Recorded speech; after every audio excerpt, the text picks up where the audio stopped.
Hello dear friends, আশা করি ভালো আছেন সবাই। আর আজকে আবারও হাজির হয়েছি কয়েকটি গুরুত্বপূর্ণ গাণিতিক সমস্যার সমাধান নিয়ে, যেগুলো বিগত বিভিন্ন চাকরির পরীক্ষায় এসেছিল। আর আজকের ক্লাসের প্রথম যে গাণিতিক সমস্যাটির সমাধান নিয়ে আলোচনা করব, এটি বিপিএসসি 2023 এবং এটিইও 1996 এর নিয়োগ পরীক্ষায় এসেছিল। কি বলেছে এই গাণিতিক সমস্যাটিতে? ও কেন্দ্র বিশিষ্ট বৃত্তে এ বি এ বিন্দুতে স্পর্শক। আমরা এই যে গাণিতিক সমস্যাটি দেওয়া রয়েছে, এই গাণিতিক সমস্যাটির ভাষাটি পড়ব, বুঝবো এবং বোঝার পরে সেই অনুসারে একটি চিত্র আঁকার চেষ্টা করব, তাহলে সহজেই এ ধরনের গাণিতিক সমস্যার সমাধান করতে পারবো। এখানে বলেছে ও কেন্দ্র বিশিষ্ট বৃত্ত। তো আমরা একটা বৃত্ত আঁকি। এখানে আমি একটি বৃত্ত পূর্বেই এঁকে রেখেছি আপনাদেরকে বোঝানোর জন্য। তো এখানে দেখতে পাচ্ছেন এটা একটা বৃত্ত, যার কেন্দ্রের নাম দেব আমরা ও, যেহেতু প্রশ্নে বলেছে ও কেন্দ্রের বিশিষ্ট একটি বৃত্তের কথা বলেছে। তাহলে এই যে একটি বৃত্ত দেখতে পাচ্ছেন, এই বৃত্তটির কেন্দ্র হচ্ছে কি ও। এখন এই কেন্দ্র বিশিষ্ট বৃত্তে এ বি এ বিন্দুতে স্পর্শক। তো এই বৃত্তের পরিধির উপর একটি বিন্দু আমি নিলাম এ। এখন বলছে কি এ বি হচ্ছে কি এ বিন্দুতে স্পর্শক। তো আমি স্পর্শক এ বি এঁকে নেই। এটা হচ্ছে কি এ বি স্পর্শক। এখন স্পর্শক কাকে বলে এই রিলেটেড একটি ক্লাস আমি পূর্বে নিয়েছিলাম, সেই ক্লাসটি দেখে আসবেন, আশা করি উপকৃত হবেন। স্পর্শক কাকে বলে? এই যে এ বিকে যে আমরা স্পর্শক বলতেছি, কেন বলবো? আমরা স্পর্শকের সংজ্ঞা জানি, যদি কোনো একটি সরল রেখা এবং একটি বৃত্তের একটি মাত্র সাধারণ বিন্দু থাকে, অর্থাৎ ছেদবিন্দু থাকে, তাহলে ওই সরলরেখাটিকে বলা হবে ওই বৃত্তের স্পর্শক। তাহলে কি এ বি হচ্ছে কি একটি, এই যে এ বি, হ্যাঁ, এই এ বি হলো কি স্পর্শক এ বিন্দুতে। এবং এখানে তারপরে কি বলছে যে কোণ এ ও বি ইকুয়াল টু 60 ডিগ্রি। কোণ এ ও বি, এখানে দেখেন, এখানে এ ও বি বলতে, তাহলে এ ও বি কোণটা পেতে গেলে আমাদের কি করতে হবে? এ এবং ও, এই এই যে এখানে দুটি বিন্দু রয়েছে, এটা আমাদের কি করতে হবে? যোগ করে দিতে হবে। আবার ও এবং বি কি করতে হবে? যোগ করতে হবে। তাহলে আমরা এই যে দুটি রেখাংশ, এই দুটি রেখাংশ কোথায় ছেদ করেছে? ও বিন্দুতে। তাহলে ও বিন্দুতে আমরা একটি কোণ পাচ্ছি কত? এ ও বি একটি কোণ পাচ্ছি, যার মান দেওয়া রয়েছে 60 ডিগ্রি। এখন কি বলেছে? এই যে এ ও বি ইকুয়াল টু 60 ডিগ্রি হলে A B O equal to কত? অর্থাৎ এ বি ও এই কোণটি কত ডিগ্রি, সেটা আমাদের কি করতে হবে? নির্ণয় করতে হবে। এখানে চারটি অপশন দেওয়া রয়েছে। তাহলে আমরা কি পাচ্ছি এখানে? এখানে এ বি ও, হ্যাঁ, এ এ বি ও বলেন বা ও এ ও বি বলেন, এটা কি একটা ত্রিভুজ পাচ্ছি।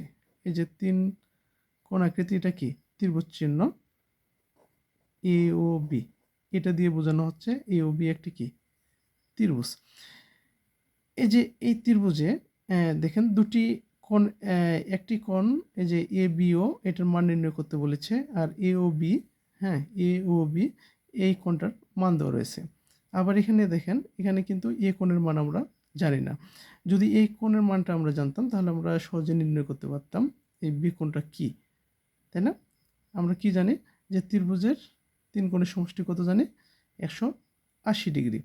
আচ্ছা, তাহলে আমি এখান থেকে লিখে নেই যে এ ও বি, এই যে ত্রিভুজ, হ্যাঁ, এই আমি তো এখানে দিয়েই ফেলেছি যে যে এ ও বি হতে, এটা লিখে যে এ ও বি হতে পাই, এই যে ত্রিভুজ এ ও বি হতে পাই, আমরা কি পাচ্ছি? যে এখানে আমি একটা কথা লিখে রেখে যে আমরা জানি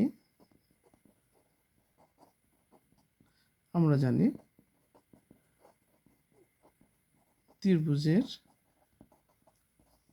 তিন কোণের সমষ্টিটা আমি লিখতেছি, যারা মেতে দুর্বল তাদের জন্য, যেন তারা সহজে বুঝতে পারে। ত্রিভুজের তিন কোণের সমষ্টি, যে কোনো ত্রিভুজের তিন কোণের সমষ্টি কত? 180 ডিগ্রি। বা এটিকে যদি এইভাবে লিখি 2 × 90 লেখা যায়, তাই না? 90 × 2 মানে কি 180 ডিগ্রি, আর 90 ডিগ্রিকে কোণকে কী বলি আমরা? সমকোণ বলি। তাহলে আমরা কি বলতে পারি? ত্রিভুজের 3 কোণের সমষ্টি 180 ডিগ্রি বা 2 সমকোণ, এটা আমরা বলতে পারি। আমরা এটা জানি, তাই না? তাহলে এখানে ত্রিভুজ এ ও বি হতে আমরা কি লিখতে পারি? এখানে লিখতে পারি এ বি ও, এই যে এ কোণ প্লাস বি এ ও, এ কোণ প্লাস এ ও বি, এটা এই 3 কোণের সমষ্টি কত? এই যে এই ত্রিভুজটির 3 কোণের সমষ্টি হচ্ছে কত? 180 ডিগ্রি। এটা আমরা লিখতে পারি। এখন এখানে একটা কথা হলো, এই যে কোণ এ, হ্যাঁ, এই যে বি এ ও বা ও এ বি, এই কোণের মান কিন্তু আমরা জানি না, তাই না? এই কোণের মান আমরা জানি না। এই কোণের মানটা আমরা কিভাবে পেতে পারি? আমরা স্পর্শকের অনুসিদ্ধান্ত, কয়েকটি অনুসিদ্ধান্ত জানি। এর রিলেটেড একটি ক্লাস নিয়েছি, সেই ক্লাসগুলো দেখে আসবেন, তাহলে আপনারা সহজে বুঝতে পারবেন। তো স্পর্শকের যে কতগুলো অনুসিদ্ধান্ত রয়েছে, সেই অনুসিদ্ধান্তগুলোর মধ্যে একটি অনুসিদ্ধান্ত হচ্ছে এরকম, যে বৃত্তের কোনো বিন্দুতে অঙ্কিত স্পর্শক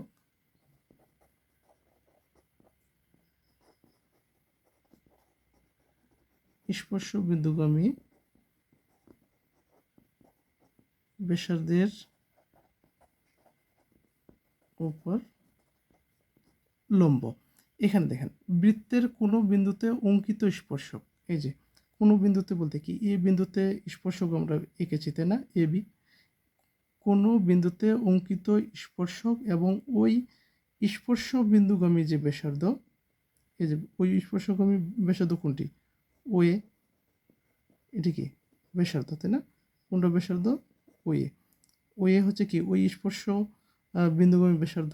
এই যে এখানে যেটা বলছে যে বৃত্তের কোনো বিন্দুতে অঙ্কিত স্পর্শক, এই বিন্দুতে অঙ্কিত স্পর্শক কি এ বি, এবং ওই স্পর্শ বিন্দুগামী অর্থাৎ কি এ বিন্দুগামী যে ব্যাসার্ধ, এই যে ব্যাসার্ধ কি ও এ, এই যে ব্যাসার্ধের উপর লম্ব, তার মানে কি ও এ এর উপর লম্ব হচ্ছে কোনটা?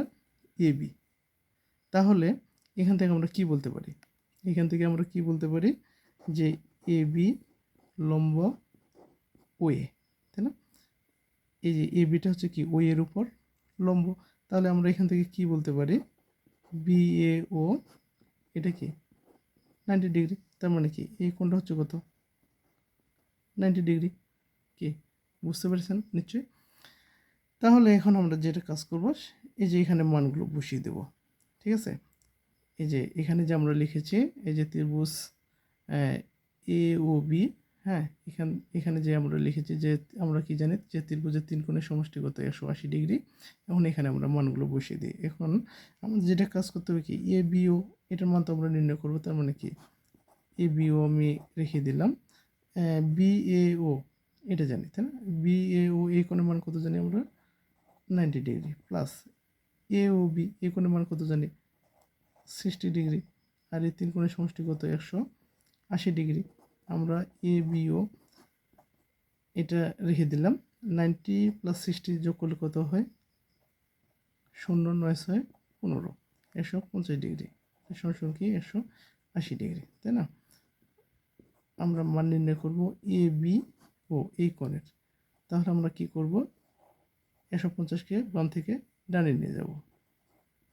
বাম থেকে ডানে নিয়ে গেলে কি হবে? নেগেটিভ হয়ে যাবে, তাই না? যেহেতু বাম দিকে পজিটিভ, এর বিয়োগ করে দিই।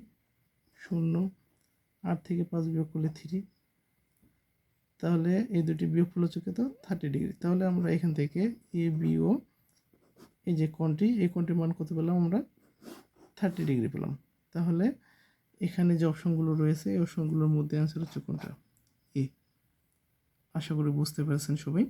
যদি বুঝতে না পারেন অবশ্যই কমেন্টে জানাবেন, আমি আবারও বুঝিয়ে দেওয়ার চেষ্টা করব। আর আমার এই ভিডিওগুলো যদি আপনাদের ভালো লেগে থাকে অবশ্যই লাইক কমেন্ট শেয়ার করবেন। সবাই ভালো থাকবেন। আবার দেখা হবে নতুন কোনো ভিডিওতে। ধন্যবাদ সবাইকে।